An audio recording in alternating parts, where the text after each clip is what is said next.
Price the lord. ಯೇಸು ಕ್ರಿಸ್ತನ ಮಧುರವುಳ್ಳ ನಾಮದಲ್ಲಿ Jesus loves prayer ministries ಮೂಲಕ ವಂದನೆಗಳನ್ನ ಸಲ್ಲಿಸ್ತಾ ಇದ್ದೇನೆ. ದೇವರು ತನ್ನ ವಾಕ್ಯವನ್ನು ಧ್ಯಾನಿಸಲಿಕ್ಕೆ ಉನ್ನತವಾದ ಸಮಯವನ್ನು ನಮಗೆ ಅನುಗ್ರಹಿಸಿ ಕೊಟ್ಟಿರುವಾಗ ಈ ಲೆಂಟೇಸ್ನ ಒಂದು ವಾಕ್ಯದ ಭಾಗವನ್ನು ನಾವು ಧ್ಯಾನಿಸೋಣ. ಈ ದಿನದ ವಾಕ್ಯದ ಅಂಶ ಆತನ ಒಂದು ಶರೀರ. ನಾವು ವಾಕ್ಯ ಭಾಗವನ್ನು ನೋಡುವಾಗ ಮಾರ್ಕನು ಬರೆದ ಸುವಾರ್ತೆ 14ನೇ ಅಧ್ಯಾಯ 22ನೇ ವಾಕ್ಯ ಹೀಗೆ ಹೇಳಲ್ಪಡ್ತಾ ಇದೆ. ಅವರು ಊಟ ಮಾಡುತ್ತಿರುವಾಗ ಆತನು ರೊಟ್ಟಿಯನ್ನು ತೆಗೆದುಕೊಂಡು ದೇವರ ಸ್ತೋತ್ರ ಮಾಡಿ ಮುರಿದು ಅವರಿಗೆ ಕೊಟ್ಟು, ತಕ್ಕೊಳ್ಳಿರಿ, ಇದು ನನ್ನ ದೇಹ ಅಂದನು. ಹಲ್ಲೆಲೂಯಾ. ಈ ಪ್ರಭುರಾತ್ರಿ ಭೋಜನದಲ್ಲಿ ದೇವರು ತನ್ನ ಶಿಷ್ಯರನ್ನೆಲ್ಲ ಒಟ್ಟಾಗಿ ಸೇರಿಸಿ ಅವರಿಗೆ ಈ ಮಾತನ್ನು ಹೇಳ್ತಿರುವಂತ ನಾವು ನೋಡ್ತಾ ಇದ್ದೇವೆ. ಆತರ ಒಂದು ರೊಟ್ಟಿಯನ್ನು ತೆಗೆದುಕೊಂಡು ದೇವರಿಗೆ ಸ್ತೋತ್ರ ಮಾಡಿ, ಇದು ನನ್ನ ಶರೀರ, ತಕ್ಕೊಳ್ಳಿರಿ, ಭುಜಿಸಿರಿ ಎಂಬುದಾಗಿ ಹೇಳುವಂಥದ್ದನ್ನು ನಾವು ನೋಡ್ತಾ ಇದ್ದೇವೆ ಪ್ರಿಯರೇ. ಇನ್ನ ಸ್ವಲ್ಪ ಹೊತ್ತಿನಲ್ಲಿಯೇ ಆ ಶರೀರ ಅನ್ನುವಂಥದ್ದು ಶಿಲುಬೆಗೆ ಹಾಕಲ್ಪಡುವಂತ ಒಂದು ಸಂದರ್ಭ. ಅದು ಆ ಒಂದು ಸಮಯದಲ್ಲಿ ದೇವರು ಈ ಮಾತನ್ನ ಹೇಳಲಿಕ್ಕೆ ಕಾರಣ ಏನು ಇದರ ಫಲಿತ ಏನು, ಇದರ ಪ್ರತಿಫಲ ಎಂಬುದಾಗಿ ನಾವು ನೋಡುವಾಗ, ಯೇಸು ಕ್ರಿಸ್ತನು ತನ್ನ ಶರೀರ, ಯಾರೆಲ್ಲ ಮಾನವರು ತನ್ನ ಶರೀರವನ್ನ ಭುಜಿಸ್ತಾರೋ, ಅಂದರೆ ಆಧ್ಯಾತ್ಮಿಕವಾಗಿ ಯಾರೆಲ್ಲರೂ ವಾಕ್ಯವೆಂಬ ಶರೀರಧಾರಿಯಾಗಿ ಈ ಲೋಕಕ್ಕೆ ಬಂದಂತ ಯೇಸು ಕ್ರಿಸ್ತನ ಆ ಒಂದು ವಾಕ್ಯವೆಂಬ ಶರೀರವನ್ನು ಭುಜಿಸ್ತಾರೋ, ಆಧ್ಯಾತ್ಮಿಕವಾಗಿ ಅವರು ಎಂದೆಂದಿಗೂ ಜೀವಿಸುವರಾಗ್ತಾರೆ ಎಂಬುದಾಗಿ, ಅವರು ಕ್ರಿಸ್ತನಲ್ಲಿ ನೆಲೆಗೊಳ್ಳುತ್ತಾರೆ ಎಂಬುದಾಗಿ, ಯಾರೆಲ್ಲ ಭುಜಿಸ್ತಾರೋ ಅವರು ದೇವರ ರಾಜ್ಯಕ್ಕೆ ಅವರು ಸೇರ್ತಾರೆ ಎಂಬುದಾಗಿ, ಪರಲೋಕ ರಾಜ್ಯ ಅವರಿಗೆ ಸ್ವಂತವಾಗುತ್ತದೆ ಎಂಬುದಾಗಿ. ಪ್ರಿಯರೇ, ಅದೇ ರೀತಿಯಲ್ಲಿ ಯೇಸು ಕ್ರಿಸ್ತನು ಹೇಳ್ತಾ ಇದ್ದಾರೆ, ಪರಲೋಕದಿಂದ ಬಂದಂತ ಜೀವದ ರೊಟ್ಟಿಯು ನಾನೇ ಎಂಬುದಾಗಿ. ಯಾರ್ಯಾರು ಈ ಒಂದು ಜೀವದ ರೊಟ್ಟಿಯನ್ನ ಸೇವಿಸ್ತಾರೋ ಅವರು ಎಂದೆಂದಿಗೂ ಬದುಕುವರು ಎಂಬುದಾಗಿ ದೇವರ ವಾಕ್ಯ ಹೇಳ್ತಾ ಇದೆ ಪ್ರಿಯರೇ. ಅದಕ್ಕಾಗಿಯೇ ಆತ್ಮಿಕವಾಗಿ ಶರೀರವಾದಂಥ ವಾಕ್ಯವನ್ನು ನಾವು ಭುಜಿಸುವಂಥವರಾಗಿರಬೇಕು. ಆ ವಾಕ್ಯವನ್ನು ನಾವು ಆಧ್ಯಾತ್ಮಿಕವಾಗಿ ಯಾವಾಗ ಭುಜಿಸ್ತೇವೋ ಆ ವಾಕ್ಯವು ನಮ್ಮಲ್ಲಿ ಜೀವವನ್ನು ಒದಗಿಸಿಕೊಡುವಂಥದ್ದಾಗಿದೆ.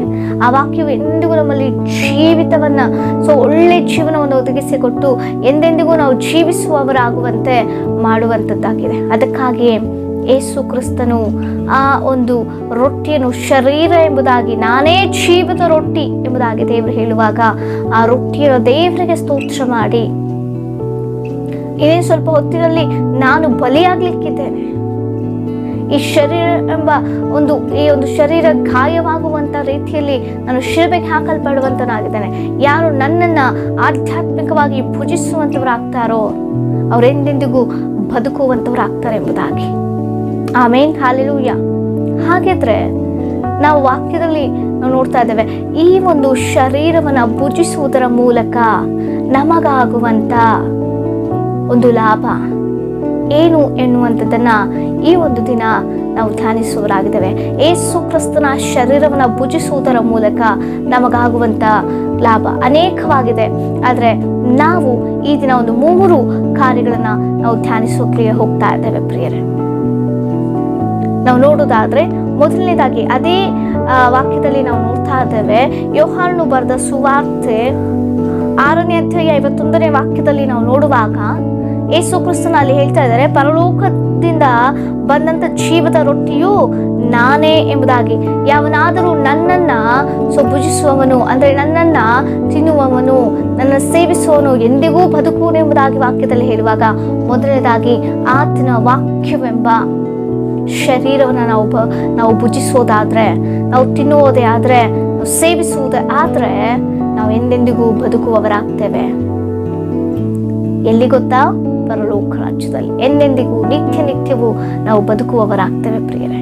ದೇವರ ಚಿತ್ತ ಅದೇ, ಪರಲೋಕದ ತಂದೆಯ ಆಸೆ ಅದೇ, ನಮ್ಮ ಮಕ್ಕಳು ಎಂದೆಂದಿಗೂ ನನ್ನ ಒಟ್ಟಿಗೆ ಕೂಡ ಜೀವಿಸಬೇಕು ಎಂಬುದಕ್ಕಾಗಿಯೇ ಅದಕ್ಕಾಗಿಯೇ ಪರಲೋಕದಿಂದ ಯೇಸು ಕ್ರಿಸ್ತ ತನ್ನ ಸ್ವಂತ ಒಬ್ಬ ಅದ್ವಿತೀಯ ಮಗನನ್ನ ಈ ಲೋಕಕ್ಕೆ ಕಳಿಸ್ಕೊಟ್ರು. ಅದಕ್ಕೆ ಕ್ರಿಸ್ತನೇ ಹೇಳ್ತಾ ಇದ್ದಾರೆ, ಪರಲೋಕದಿಂದ ಇಳಿದು ಬಂದಂತ ಜೀವದ ರೊಟ್ಟಿ ನಾನೇ.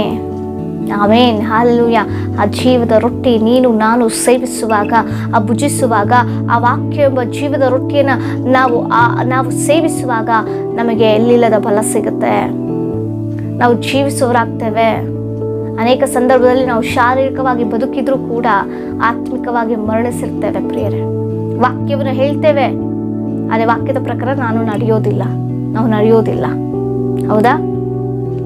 ಅದಕ್ಕಾಗಿ ದೇವರು ಹೇಳ್ತಿದ್ರೆ, ಅದನ್ನ ನಾವು ಭುಜಿಸುವಾಗ, ಅದು ನಮ್ಮೊಳಗೆ ಇರುವಾಗ, ಸೊ ನಾವು ವಾಕ್ಯವನ್ನು ಕೇಳುವವರು ಮಾತ್ರವೇ ಆಗಿರದೆ ಅದನ್ನ ಅಂಗೀಕರಿಸುವಂತ ರೀತಿಯಲ್ಲಿ, ಅದರ ಪ್ರಕಾರ ನಡೆಯುವ ರೀತಿಯಲ್ಲಿ ನಾವಿರಬೇಕು. ಅದಕ್ಕಾಗಿ ದೇವರಿದೆ, ಆ ವಾಕ್ಯ ಎಂಬ ಶರೀರವನ್ನು ನೀವು ಭುಜಿಸುವಾಗ ಅದು ನಿಮ್ಮಲ್ಲಿ ಜೀವವನ್ನು ಉಂಟು ಮಾಡುತ್ತೆ. ನೀವೆಂದೆಂದಿಗೂ ಆತ್ಮಿಕವಾಗಿ ಜೀವಿಸುವವರಾಗ್ತೀರಿ ಎಂಬುದಾಗಿ. ಆಮೇನ್. ಶಾರೀರಿಕವಾಗಿ ಒಂದಲ್ಲ ಒಂದು ದಿನ ನಾವು ಮರಣಿಸ್ತೇವೆ. ಈ ಶರೀರ ಮಣ್ಣಾಗಿ ಹೋಗುತ್ತೆ.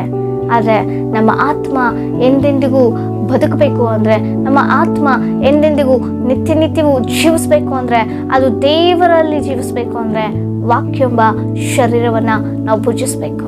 ನಾವು ಅದರ ರುಚಿ ನೋಡ್ಬೇಕು. ಆಮೇನ್. ಇದು ಮೊದಲನೇ ಕಾರ್ಯವಾಗಿ ನಾವು ನೋಡ್ತಾ ಇದ್ದೇವೆ. ಅದೇ ರೀತಿ ಎರಡನೇ ಕಾರ್ಯವಾಗಿ ಯೇಸು ಎಂಬ ವಾಕ್ಯ ಎಂಬ ಶರೀರ ನಾವು ಭುಜಿಸೋದಾದ್ರೆ ಮತ್ತೊಂದು ಲಾಭ ಏನು ಗೊತ್ತಾ? ಕೀರ್ತನೆಗಳು 107ನೇ ಕೀರ್ತನೆಯಲ್ಲಿ ನಾವು ನೋಡ್ತಾ ಇದ್ದೇವೆ. ಕೀರ್ತನೆ 107ನೇ ಕೀರ್ತನೆ 20ನೇ ವಚನವಾಗಿ ನಾವು ನೋಡುವಾಗ, ತನ್ನ ವಾಕ್ಯವನ್ನು ಕಳುಹಿಸಿ ಅವರನ್ನು ಗುಣಪಡಿಸಿದನು. ಆಮೇನ್, ಹಲ್ಲೆಲೂಯ. ಹೌದು ಪ್ರಿಯರೇ, ಆ ವಾಕ್ಯವನ್ನ ಕಳುಹಿಸಿಕೊಟ್ಟುವುದರ ಮೂಲಕ, ಆ ವಾಕ್ಯವು ನಮ್ಮಲ್ಲಿ ಆತ್ಮಿಕವಾಗಿ ಆ ವಾಕ್ಯವನ್ನು ನಾವು ಭುಜಿಸುವುದರ ಮೂಲಕವಾಗಿ, ನಾವು ತಿನ್ನುವುದರ ಮೂಲಕವಾಗಿ ನಮಗೆ ಸ್ವಸ್ಥತೆ ಉಂಟಾಗುತ್ತೆ. ಅದು ಶಾರೀರಿಕವಾದಂಥ ಸ್ವಸ್ಥತೆ ಆಗಿರ್ಬೋದು, ಅದು ಮನಸ್ಸಿಗೆ ಆದಂಥ ಗಾಯಕ್ಕೆ ಆದಂಥ ಸ್ವಸ್ಥತೆ ಆಗಿರ್ಬೋದು. ದೇವರು ನಮ್ಮನ್ನ ತನ್ನ ವಾಕ್ಯವನ್ನ ಕಳುಹಿಸುವುದರ ಮೂಲಕ ಸ್ವಸ್ಥಪಡಿಸ್ತಾರೆ. ಆಮೇಲೆ ಒಂದು ಎಂದೆಂದಿಗೂ ಜೀವಿಸುವರಾಗ್ತೇವೆ. ಎರಡನೇದಾಗಿ ಯಾವಾಗಲೂ ನಾವು ಗುಣವನ್ನು ಹೊಂದಿಕೊಳ್ತಾ ಇರ್ತೇವೆ. ಯಾವುದರಿಂದ ಗೊತ್ತಾ? ಈ ಲೋಕದ ಮೆಡಿಸಿನ್ಗಳಿಂದ ಅಲ್ಲ. ಆಮೇನ್. ಈ ಲೋಕದ ವೈದ್ಯರು ಕೊಡುವಂತ ಮೆಡಿಸಿನ್ಸ್ಗಳಿಂದ, ಟ್ಯಾಬ್ಲೆಟ್ಸ್ಗಳಿಂದಲೋ ಮತ್ತೊಂದರಿಂದಲೋ ಅಲ್ಲ ಪ್ರಿಯರೇ. ನಾವು ಆಧ್ಯಾತ್ಮಿಕವಾಗಿ ಆಗಿರ್ಬೋದು, ಶಾರೀರಿಕವಾಗಿ ಆಗಿರ್ಬೋದು, ಗುಣ ಹೊಂದಿಕೊಳ್ಬೇಕು ಅಂದ್ರೆ ದೇವರ ವಾಕ್ಯವನ್ನ ನಾವು ಭುಜಿಸುವಂತರಾಗಬೇಕು. ಆ ವಾಕ್ಯ ನಮ್ಮ ಬಳಿಗೆ ಕಳುಹಿಸಿಕೊಟ್ಟಿದ್ದಾರೆ. ಆ ವಾಕ್ಯವನ್ನ ನಾವು ತಿನ್ನುವುದರ ಮೂಲಕ ದೇವರು ನಮ್ಮನ್ನ ಸ್ವಸ್ಥಪಡಿಸ್ತಾರೆ, ನಮ್ಮನ್ನ ಗುಣಪಡಿಸ್ತಾರೆ, ಆರೋಗ್ಯಕರ ಇರಿಸ್ತಾರೆ. ಇದು ಎರಡನೇ ಕಾರ್ಯವಾಗಿ ನಾವು ನೋಡ್ತಾ ಇದ್ದೇವೆ. ಅದೇ ರೀತಿಯಲ್ಲಿ ಮೂರನೇದಾಗಿ ನಾವು ನೋಡುವಾಗ, ಆತನ ಶರೀರ ಎಂಬ ವಾಕ್ಯವನ್ನು ನಾವು ಭುಜಿಸೋದಾದ್ರೆ ಏನು ಲಾಭ ಅನ್ನುವಂತ ನಾವು ಮೂರನೇದಾಗಿ ನಾವು ನೋಡುವಾಗ, ಲೂಕನು ಬರೆದ ಸುವಾರ್ತೆ 1ನೇ ಅಧ್ಯಾಯ 53ನೇ ವಾಕ್ಯದಲ್ಲಿ ನಾವು ನೋಡ್ತಾ ಇದ್ದೇವೆ, ಹಸಿದವರನ್ನು ಮೃಷ್ಟನ್ನದಿಂದ ತೃಪ್ತಿಪಡಿಸಿ ಸ್ಥಿತಿವಂತರನ್ನು ಪರಿಗೈಯಲ್ಲಿ ಕಳುಹಿಸಿ ಬಿಟ್ಟಿದ್ದಾನೆ. ಆಮೇನ್. ಹಸಿದವರನ್ನ ತೃಪ್ತಿಪಡಿಸುವಂತ ದೇವರು. ಆ ವಾಕ್ಯ ನಮ್ಮನ್ನ ತೃಪ್ತಿಪಡಿಸುತ್ತೆ ಪ್ರಿಯರೇ.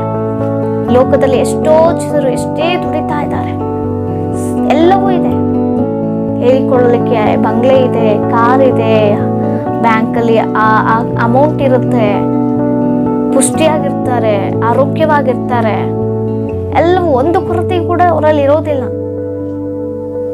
ಆದರೆ ಅವರು ತಿನ್ನಿದ್ರು ಕೂಡ ತೃಪ್ತಿ ಇರೋದಿಲ್ಲ ಪ್ರಿಯರೇ. ಎಲ್ಲವೂ ಇದೆ ಆದರೆ ತೃಪ್ತಿ ಇಲ್ಲ, ಎಲ್ಲವೂ ಇದೆ ಆದರೆ ಸಮಾಧಾನ ಇಲ್ಲ. ಆದರೆ ನೀನು ನಾನು ಆಧ್ಯಾತ್ಮಿಕವಾದಂಥ ರೀತಿಯಲ್ಲಿ ಏಸು ಅಂದ್ರೆ ವಾಕ್ಯ ಎಂಬ ಶರೀರವನ್ನ ನಾವು ಭುಜಿಸುವಾಗ ನಮಗೆ ತೃಪ್ತಿ, ನಮಗೆ ಹಸಿವನ್ನ ದೇವರು ನೀಗಿಸಿ ತೃಪ್ತಿಕರವಾಗಿ ನಮ್ಮನ್ನು ನಡೆಸ್ತಾರೆ. ಆಮೇಲೆ ಹೌದು, ತೃಪ್ತಿಯನ್ನು ಹೊಂದಿಕೊಳ್ತೇವೆ, ಗುಣವನ್ನ ಹೊಂದಿಕೊಳ್ತೇವೆ, ಸ್ವಸ್ಥತೆಯನ್ನು ಹೊಂದಿಕೊಳ್ತೇವೆ, ಎಂದೆಂದಿಗೂ ಜೀವಿಸುವರಾಗ್ತೇವೆ. ಆತನ ಶರೀರವನ್ನು ನಾವು ಭುಜಿಸುವಾಗ, ಯಾರು ಭುಜಿಸೋದಿಲ್ವೋ ಅವ್ರು ಬದುಕೋದಿಲ್ಲ, ಅವ್ರಿಗೆ ತೃಪ್ತಿ ಇರೋದಿಲ್ಲ, ಅವ್ರಿಗೆ ಗುಣ ಇರೋದಿಲ್ಲ. ಅದಕ್ಕಾಗಿ ಆತನ ಮಕ್ಕಳಾದಂತೆ ನಾವು ವಾಕ್ಯ ಎಂಬ ಶರೀರವನ್ನ ಭುಜಿಸುವವರಾಗಿ ಎಂದೆಂದಿಗೂ ಆತನಲ್ಲಿ ಜೀವಿಸೋಣ, ಆತನಿಗಾಗಿ ಜೀವಿಸೋಣ. ಆಮೇಲೆ ದೇವರು ನಿಮ್ಮೆಲ್ಲರನ್ನ ಆಶೀರ್ವದಿಸಲಿ. ಪ್ರಾರ್ಥಿಸಿಕೊಳ್ಳೋಣ. ಪರಿಶುದ್ಧನಾದಂಥ ದೇವರೇ ಸ್ತೋತ್ರ.